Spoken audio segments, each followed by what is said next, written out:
Hello, third graders. It's Mr. Moen with your Cartoon Club, lesson number 17. And today we're going to work on your Mars alien for the second time. Now this is going to be an alien that you design, but we want to base it on some kind of plausibility. Now that's a new word for you, isn't it? Plausible. Plausible means it's believable. And so what that means is that we need to think about the science that we can discover on Mars, the atmosphere, the geology of it, is there water there, what kind of wind or weather conditions are there, what could live on Mars, and we know it's a desert planet, isn't it? Well, we are about 3 weeks away from a real spacecraft landing on Mars. Now I want to tell you a little bit about it before we work on our aliens, okay? This spacecraft was built at JPL. Now I'm going to put those initials up here. JPL. This is a world-famous laboratory and engineering facility in Pasadena. It means Jet Propulsion Laboratory. And it's about 70 or 80 years old now. And they've been building satellites and all kinds of spacecraft that have gone to all of the different planets. They built a spacecraft that went out to Pluto. It took 8 or 9 years to get there, can you believe it?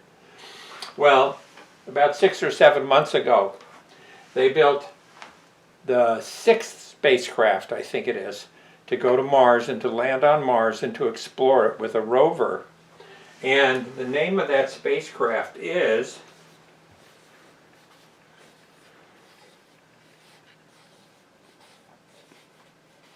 Perseverance. Now that's another new word for you, isn't it? When you persevere, it means you don't give up. Okay? So it's called Perseverance. And Perseverance, not only is it going to land on Mars and drive around, it's going to be looking for biosignatures. Now biosignatures in this case are going to be fossilized evidence of microbial life. Now, do you know what a microbe is? It is so small you can't see it. You'd have to have a microscope to see it. That's why we hear microscope and microbial. Very, very tiny. But scientists think the beginning of life was actually that tiny. And eventually, over time, through evolution, it became us. How about that? And trees and all kinds of things. So, Perseverance is going to be drilling down into the rock and looking for these biosignatures. That means signs of biology, meaning life. And in addition to that, it's got a little drone helicopter on it. And this little helicopter is going to fly around Mars for the first time. It's got a camera on it, and we're going to get to see what Mars looks like from that point of view. Okay, now I want to show you something about how it's going to land. We'll just draw this. Now this is the surface of Mars, okay? And remember, Mars has an atmosphere. And what that means is that when you're flying from space into the atmosphere, your spacecraft might heat up. And that will happen to the spacecraft. Now the spacecraft, it looks sort of like a snow cone. It has this kind of a shape.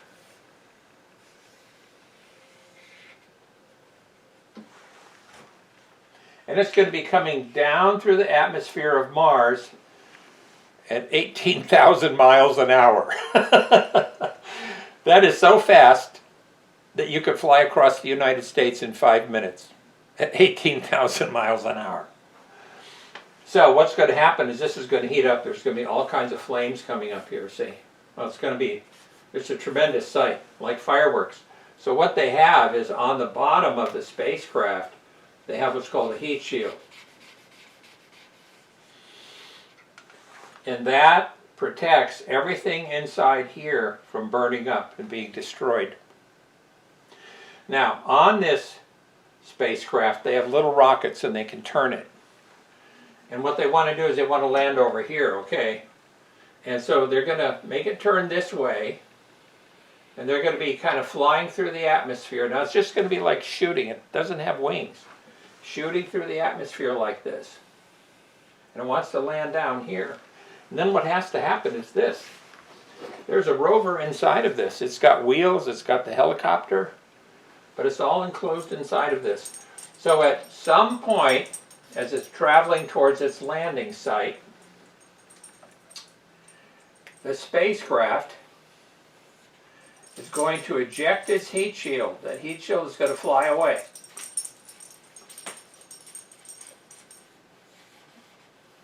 Now we have two things happening here.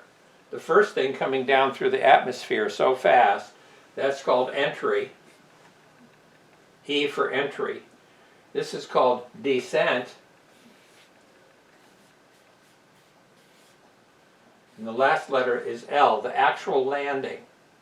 Now, what's going to happen is that as this proceeds down towards the ground, this is miles above, okay?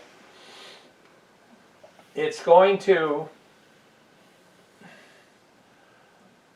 open up and lower down the landing craft, the actual rover, like this, on cables. Cables are sort of like the cables on a swing set, okay? And these cables can pull up and they can pull down. So this is going to be lowered down out of the inside of the landing craft here, and there are little rockets here. And those rockets are to make it get level. And then it's going to let go. And this has little rockets on it too. And it's going to slowly, slowly come down, looking for the site they want to land it exactly at. And when it lands, it's going to be going at 1.5 miles an hour. I mean, that is really slow. So nothing gets broken on the spacecraft, or rather on the rover. So when it lands on the ground, its instruments will pop out, and all kinds of science experiments will be ready to go, and then it can drive around Mars. So this is L, entry, descent, and landing. Now, if you look up this online, JPL, they've got all kinds of really neat animations where you can see these kinds of things going. Kind of showing the coming down through the atmosphere and all of these different things occurring so they could land that vehicle right on Mars. You can actually watch it live on your computer or on TV. They always broadcast these things. Okay. When I was about 8 years old, we used to watch the beginnings of our space program, where they were shooting our astronauts into space. That was long before the space shuttle. Okay, now when they land on Mars, they're going to land in a very special spot. They're going to land inside of a big crater. And this is going to be a view. I'm going to make a drawing of this for you from a helicopter looking down, okay? And this is just a part of the crater. We know craters are round. At least most of them are. And I'll just draw this. These are like mountains, ridges. Little kid mountains. And between these ridges of mountains, there's something that looks like a river. But it's a dry river. And I'll bet a lot of you, when you visit your family in Arizona or Mexico, you sometimes cross over a dry river.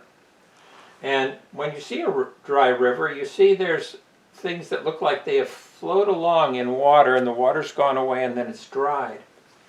Well, we can see this from space. We can see it from satellites that go around Mars, and we can have really good pictures of it. And scientists think that long, long ago, this river flowed into this crater, and there was a lake there. And where it flowed into the river, there's something called a delta.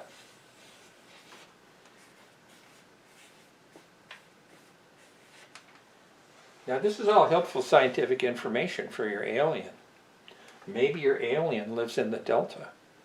And the delta is mud. And mud holds all kinds of minerals. And many of those minerals are related to life forms. I mean, some rock doesn't have life-sustaining minerals in it, but you have minerals in your body. Sometimes I take a supplement in the morning and it's minerals to help me be healthy. And they're going to go out here and they're going to be looking for minerals that help life form from a long time ago. Scientists think that 3.5 billion years ago, that's not million, that's billion with a B, Mars and the Earth were very similar. At that point, Earth had a lot of ocean water on it, like we do today, and Mars did also. And then that water on Mars went away. So we want to know, why did that water go away? And so we're going to go to this dried up ocean place and explore this delta with our rover and our little drone. The drone is called Ingenuity. Ingenuity means cleverness, an ability to make something new and unique. Okay, I want to show you my alien and how it's evolved. Evolved means to grow. And this is up here on our board. This is my little alien, my first idea for it. And I put him in a humanoid form. We have a head and a long torso. And we have legs and feet, arms and hands with claws. Do you remember why I had claws? Because I'm thinking of him as digging. And I'm kind of making a story for him. I've been thinking about this all week now. And my idea is that my little guy lives underneath rocks during the daytime in shadowy areas like this. Like this. And that he lives under the rocks during the daytime because there's that radiation from the sun that can harm living things. So he doesn't want to be out during the daytime. So when Mars turns around, you know, like the Earth does, and we have nighttime, and Mars has nighttime too, then he can come out, and his other creatures, all the she creatures and he creatures, they come out, and they can go around without getting harmed by the radiation. And nights are cooler, aren't they? And this little guy has to collect water. Now, we know there is ice on Mars. It has a North Pole and a South Pole. And the North Pole and the South Pole, they grow in the Martian wintertime and then they shrink in the summertime. We can see it get whiter and then the whiteness shrinks down. So for sure there's water there in the form of ice. And this little guy's got to collect that. And the question was, what on earth can he eat? Well, we talked about we can find rocks in the desert, in the hot, hot sun, and we can turn it over, and you'll see lichen there. Lichen are very tiny plants. They'll look green, they'll look red, they have many wonderful colors. They're teeny, teeny, tiny plants. And so this is going to be a lichen eater. So I've been thinking about this creature, and he's got to have some place to live. So he's going to burrow. He's got his claws for burrowing to make tunnels and holes under the ground. And I'm imagining that he'll find a place where he can dig under the ground, and he can find frozen ice, and he can make little puddles of melted ice water to have that for nutrition, and then eat the lichen at night. So here's what I did for my second group of drawings. Now I decided to make him a little more like a four-legged creature. Yes, he can stand up like this, but here we're seeing him like a mouse or a rabbit or something. I made the head very big. And cartoon characters generally have big heads. Unless you're drawing Wonder Woman or Iron Man, you don't want their head to be big. And here's his legs covered with his wonderful scales. You see the claws. And then I decided to give him a bushy tail. He's looking pretty happy here. Then here he is starting to dig. I especially like this drawing. I like the way the back arches like that. Look how he's looking down. And then, we know there's dust storms on Mars. And what my little guy can do is he can roll up into a ball. And maybe the wind will push him along. And even if he gets covered over with sand, he can dig out, can't he? So that's pretty good. So that was my second version of my creature. And here's the third one. Now my wife and I worked on this idea. She added some wonderful ideas to this. There we go. Here's the latest edition of my little Martian. You can see the scales and his bushy tail. And the tail is very helpful because when it's digging tunnels and it's dug a little cave under the ground, it can sweep away the crumbs of Martian dirt. Isn't that a good idea? And then we made the feet much, much bigger with big claws in the back. And generally, four-legged animals have a much bigger leg back here than in the front. But here they're big claws again, and these claws will help with digging away. We can see the scales overlapping as they go back. Some scaling on the legs and around the head. And then I decided, we decided to take these ears and have them do something very special. When this creature is digging through the ground and there's a lot of dirt falling down, you don't want to get dirt in your eyes, do you? So these ears can fold over the eyes to protect it. However, the ears are made out of a material that is kind of like your fingernail. And it almost looks like goggles, doesn't it?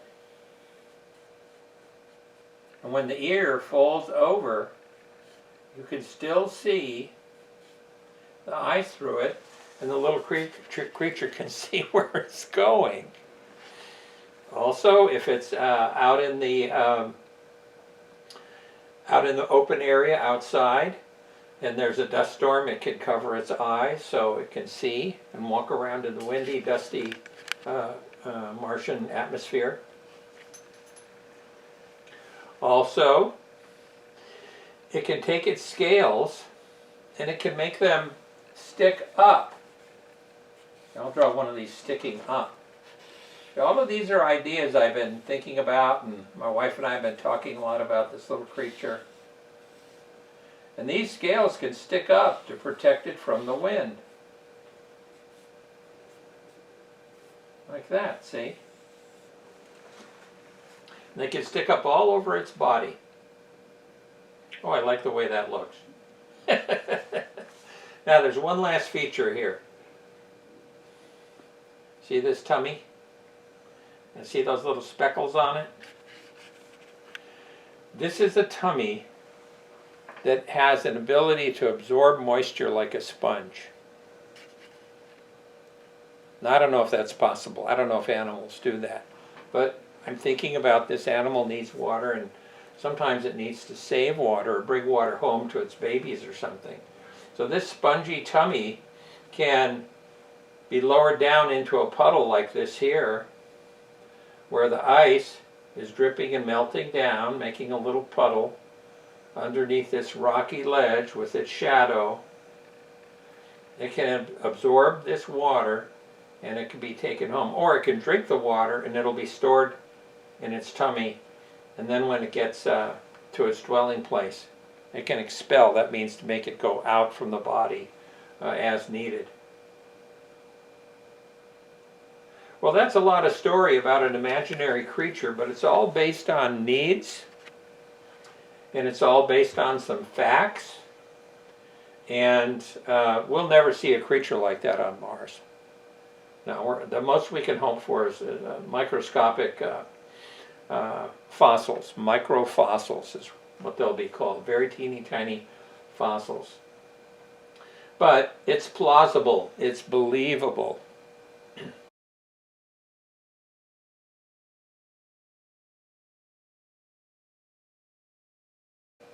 Now, what I want to show you today, and I want you to draw along with me now, we're going to make a little 10-minute sketch of this, as I want to remind you about drawing a creature that is form, okay? And by form, I mean it has some three-dimensional qualities. I'm worried that you might be doing something like this.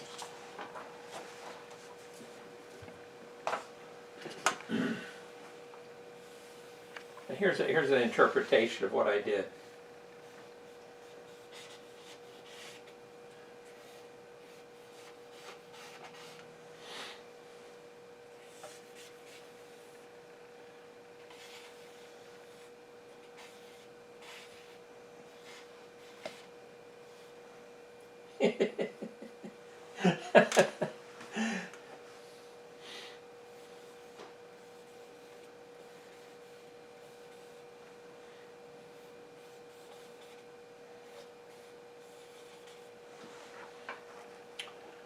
Actually, that's a really cute drawing. It has a little bit of form, but we've learned much more than that. And I don't want you to stop if you get this and you think, oh, that's my alien. That's your first idea, that's your first attempt. Maybe it's your second or your third attempt. If you have this, you're not using what we've learned. We've learned how to make arms in front of the body, in front of the torso. We've learned how to make it move in more believable ways. So we want to put together our knowledge so that we can design a creature that we can believe in. So we want to get our thinking to jump forward from that to that. Look at the difference there.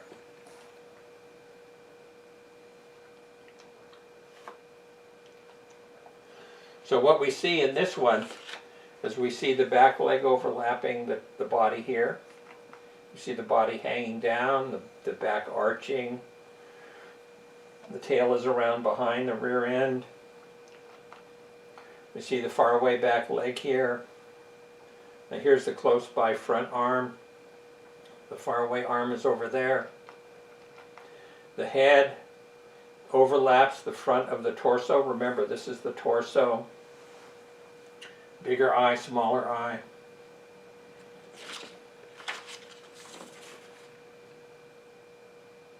And this is, mostly this is just shape stuck together, isn't it? That's what that is. So, I don't know what your alien looks like, but I'm going to show you how to take something like this and turn it into what I have. And if you don't have any ideas about making an alien, if you're just stumped, that means you're stuck, then it's okay to copy my alien, but I want you to make it different in some way, okay? Make it different in at least 3 ways. And think about, how does this animal live? What are its habits? What are its needs? Okay, here we go. Got your pencils ready? Now try to draw lightly and keep your hand loose. Just touch the paper gently. And we'll begin with the torso, which is a sort of an egg shape like that.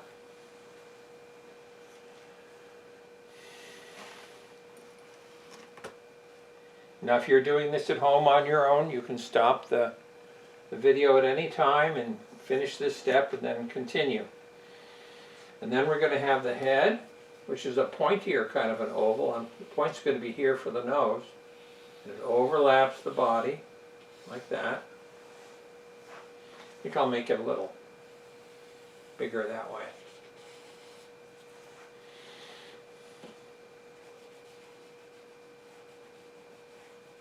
Don't be afraid of erasing, don't be afraid of making smudges.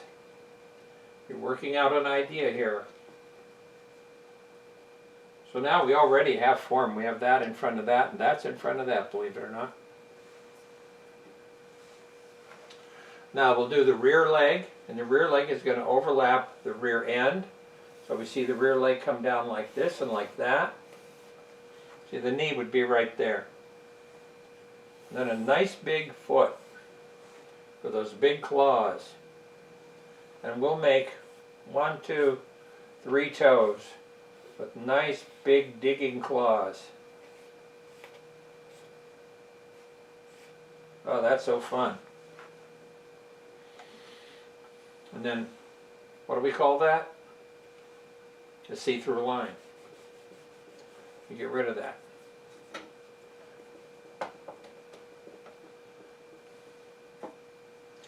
Now, I'm going to wait to put in the other rear leg. I might even leave it out. It all depends. You don't always need to show that rear leg if the body is kind of big like this. Now here comes the front leg. It's going to be a little longer than the back leg, but not as big or as strong. Get rid of the see-through line. And then we have our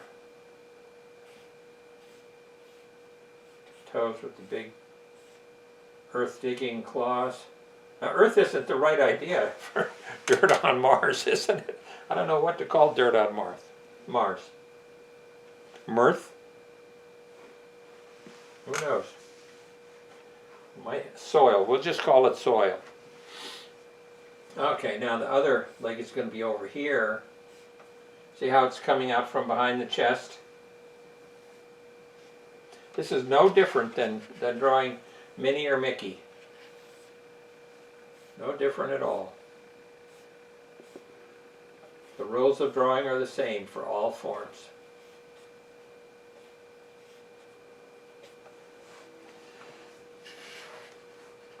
So now I've got a lot of overlaps. That's in front of that, that's in front of that, and that's in front of that, the background.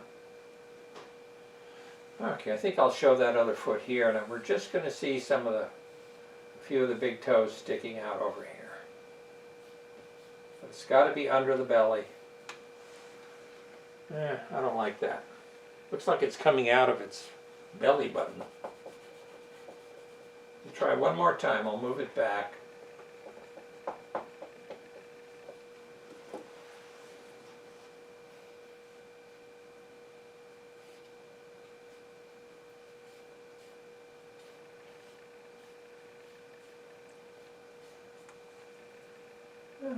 That's not so bad.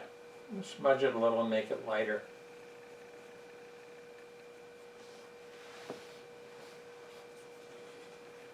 I may or may not keep that. We'll see.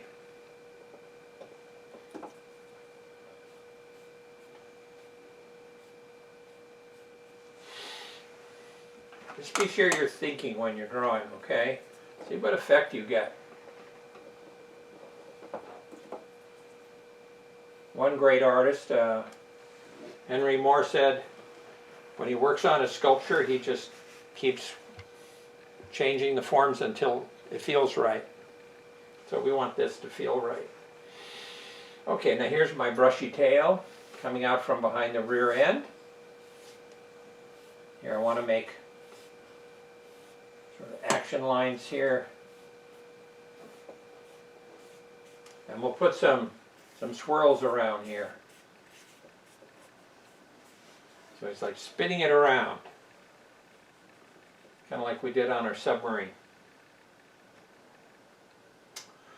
Now the ears.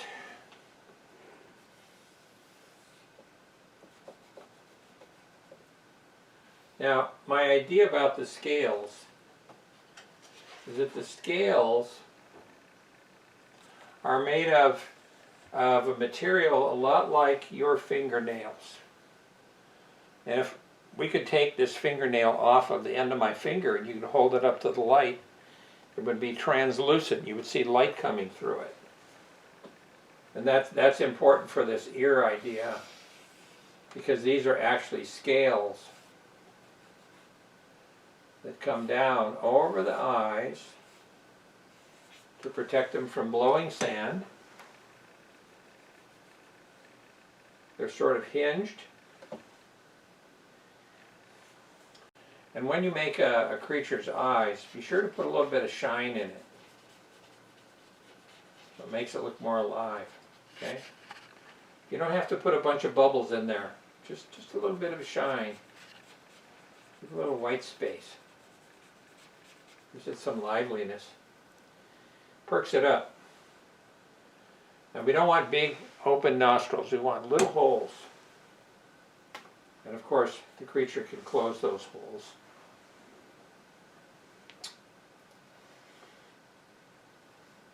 Now that's fine for a mouth.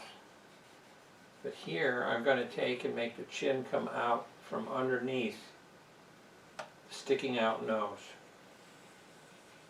See, there's an overlap here. So we feel there's an upper lip and a lower jaw.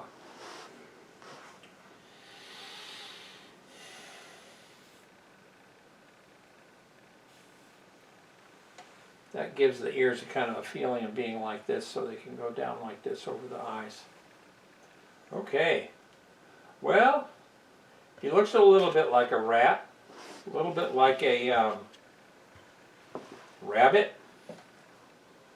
Now, if you put scales on your animal, you put the largest ones closer to you, and then the smaller ones farther away, and you make the overlaps go from the front to the back. Don't make them go from the back to the front. That's backwards. And I always like to start here, right behind the head or at the top of the neck.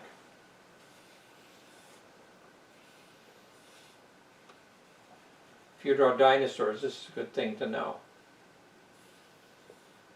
So we have this gentle overlapping effect, don't we?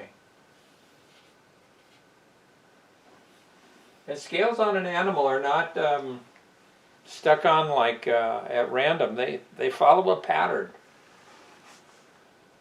So here's the row of scales underneath this, you see. If you look carefully at animals, you will see that they are full of pattern. If you have a dog, carefully look at the arrangement of the hair on its body. There are these wonderful swirls that kind of move around. They fit the shape of the body. Okay, now I've got to put in my little tummy. My little moisture absorbing tummy. I'm going to put it down here.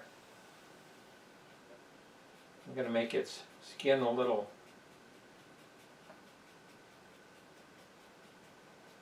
like that.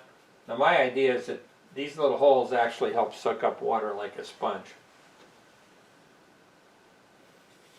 Here come the smaller scale.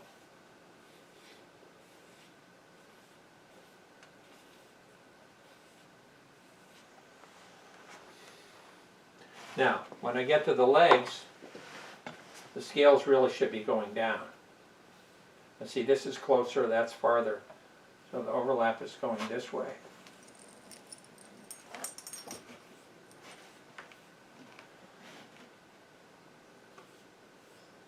And then little scales here.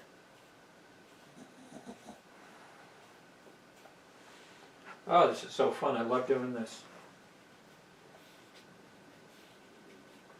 Now the scales are going that way because it's going across the body back around to the other side, see? So if you just stop and think about it, you can make this logical, plausible.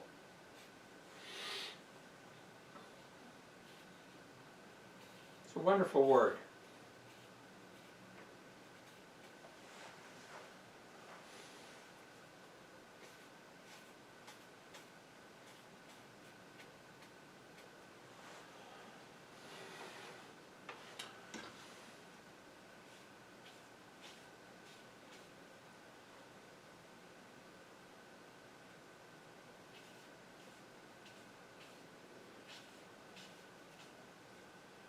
Gotta have some tough skin on its face that's digging through the earth or through the soil.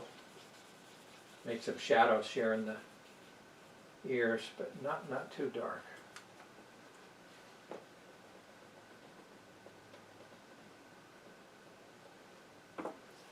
I can't think of a name for my little creature.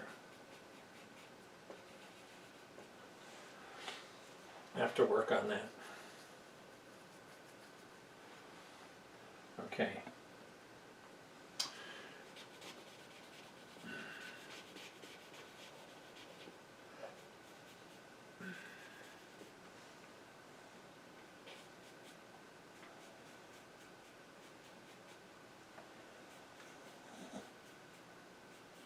So I have a story for my animal, and I'm gonna suggest that it's walking along the rough edge of a Martian rocky landscape like we see here. Maybe it's walking along right here. Or maybe it's back around behind down in this shadowy area. Or it could be out here. Who knows? And it's looking for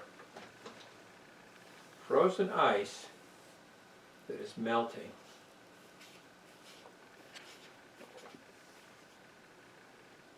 And then here's a little puddle. I'm going to gather some water and take it home to its hive. Put some shadow up here.